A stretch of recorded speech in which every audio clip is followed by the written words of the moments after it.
తాజా వార్తలను అందించే ప్రెస్ న్యూస్ కి స్వాగతం.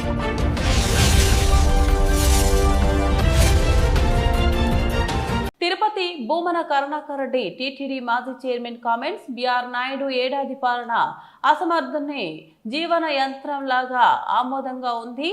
చేతులకు చెల్లు చీటి, కోతలకు ధనుష్కోటి, కన్యాశుల్కం గిరీశంకు తలదన్నే విధంగా కోతలు కోస్తున్నారు. ప్రమాణ స్వీకారంకు ముందే పూర్తిగా ప్రక్షాళన చేస్తామని చెప్పారు. టీటీడీపై కనీస పరిజ్ఞానం లేదు. ఏ అధికారి మమ్మల్ని పట్టించుకోవడం లేదు. ఈ అసహనాన్ని వైఎస్ఆర్ కాంగ్రెస్ పై దాడి చేస్తూనే ఉన్నారు, ఉసుగొల్పుతున్నారు. వైకుంఠ ఏకాదశి టికెట్లు జారీ కేంద్రం వద్ద తొక్కిసలాట ఘటనలో 6 మంది భక్తులు చనిపోయారు, 54 మందికి గాయాలయ్యాయి.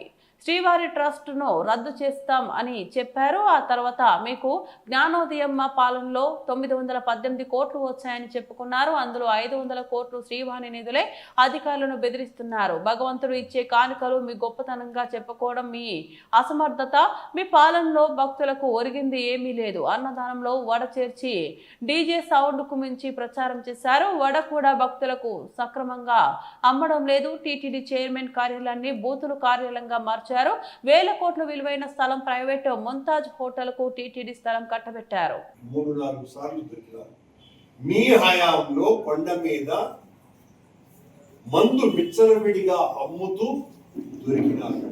మీ హయాంలో కాళ్లకు చెప్పులు వేసుకొని టీటీడీ చరిత్రలోనే ఎన్నడూ లేని విధంగా మహాద్వారం దగ్గరనే దొరికినారు. ఒక్కటి కూడా మిగతా మళ్ళీ నిన్న బోర్డు తీర్మానం అని చెప్పేశాడు. సూపర్ బాస్ ఒక ఆయన నియమిస్తాడాము. అది సెలక్షన్ కమిటీ నిర్ణయం ప్రకారము స్విమ్స్ కు వైస్ ఛాన్సలర్ హోదా, డైరెక్టర్ పదవి. ఇప్పుడు సూపర్ బాస్ మొత్తం అన్ని హాస్పిటల్స్ కి ఒకడే డైరెక్టర్ తీసుకొని వస్తున్నాము అని ఎట్లా తీసుకొని వస్తాడు? ఈయనకున్నటువంటి సూపర్ పవర్స్ ఏంటో భక్తులు గట్ట టీటీడీ బోర్డు మెంబర్లకు తక్కువ దర్శనాలే కల్పిస్తాడమని నేను పత్రికా సమావేశంలో మేరకు కూడా ఇంగిత జ్ఞానం లేకుండా మీరు ప్రభుత్వానికి విన్నవించుకోవచ్చు. గవర్నర్ కి ఈ రకంగా తప్పులు చేసినారో ఏదో అక్రమంగా జరిగింది, అలాగా తీసేస్తున్నాము అని చెప్పారు. ఒక్కటి కాదు, 2 కాదు, అలాగే ఏ దర్శనం ఇప్పటికీ చెప్తానే ఉన్నారు ఆయన. 2 గంటల్లోనే దర్శనము అని, 2 గంటల్లో దర్శనం కాదు అని అత్యంత సీనియర్ ఐఏఎస్ ఆఫీసరు, చీఫ్ సెక్రటరీగా ఉండినటువంటి వ్యక్తి, ఎగ్జిక్యూటివ్ ఆఫీసర్ గా చాలా సమర్థవంతంగా బాధ్యతలు నిర్వహించినటువంటి ఎల్వి సుబ్రహ్మణ్యం గారు దాని మీద స్పష్టంగా మాట్లాడినా ఆయన మీద కూడా మీరు రంకెలు వేసినారు. మళ్ళీ ఇంకా ఏ టెక్నాలజీ ద్వారా మీరు 80,000 మందికి పైగా దర్శనానికి వచ్చేటువంటి భక్తులను 2 గంటల్లో దర్శనం లభించేటట్టు చేయటం అన్నది క్యూ లైన్లలో లేకుండా సాధ్యం కాదు వినకుండా. దీని వలన భక్తులకు అందరికీ వచ్చినటువంటి అనుమానం ఏంటంటే ఆ ఏఐ టెక్నాలజీ మీ మెదడు రిపేరుకు వాడాల్సినటువంటి అవసరం ఉన్నది. తద్వారా మంచి ఆలోచనల్ని, మంచి నిర్ణయాలు తీసుకునేటువంటి అవకాశానికి ఆ ఏఐ టెక్నాలజీని వాడవలసిందని భక్తులందరూ కూడా విజ్ఞప్తి చేస్తున్నారు. మేము మంజూరు చేసినటువంటి చిన్నపిల్లల ఆసుపత్రి కావచ్చు, న్యూరోకి సంబంధించిన, కార్డియాలజీకి సంబంధించిన, అలాగే భక్తుల కోసమని గోవిందరాజుల చౌల్ట్రీ దగ్గర మేము తలపెట్టినటువంటి నిర్మాణాలు కావచ్చు, వాటిల మీద మీరు మాట్లాడినటువంటి మాటలు అన్ని ఇన్నిగా చివరకు కాన్ఫిడెన్షియల్ రిపోర్ట్ అని పలానా వాళ్ళనందరినీ కూడా వీళ్ళకు డబ్బులు ఇవ్వద్దండి కాంట్రాక్టర్లకు అని చెప్పినారు. ఆ తర్వాత కొద్ది రోజులకు ఇలాంటి వాళ్ళకి అందరికీ కూడా డబ్బులు ఇవ్వండి అని అన్నారు. ఈ మతలం ఏంటి అని అంటే దానికి సమాధానం లేదు. నిన్న మళ్ళీ 25,000 మంది భక్తుల కోసమని ప్రత్యేకంగా కింద గదులు నిర్మిస్తాము అన్నటువంటి 50 ఎకరాలలో మేము నిర్ణయం తీసుకోబోతున్నాము అనేటువంటి మాట మాట్లాడతారు. అప్పుడు మేము తీసుకున్నటువంటి నిర్ణయం ఎలా తప్పిదం అవుతుంది? మీరు తీసుకున్నటువంటి నిర్ణయం మీరు ఏం మాట్లాడినా చెల్లిపోతుంది. మిమ్మల్ని మోసేవాళ్ళు ఉన్నారు అని మీ ఇష్టం వచ్చినట్టు మాట్లాడితే నడిచిపోతుంది అనేటువంటి భావన. ఇది కాదు శనీశ్వరుడు విగ్రహం అని ఎవరో చేతలో మాట్లాడించి నా మీద కేసు కూడా పెట్టారు.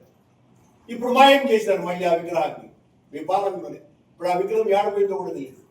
ఎందుకు మాయం చేశారు? శనీశ్వరుడు విగ్రహం అయితే ఎక్కడ కనపడటం లేదు, దాని ఆనవాళ్ళు లేకుండా చేస్తారు.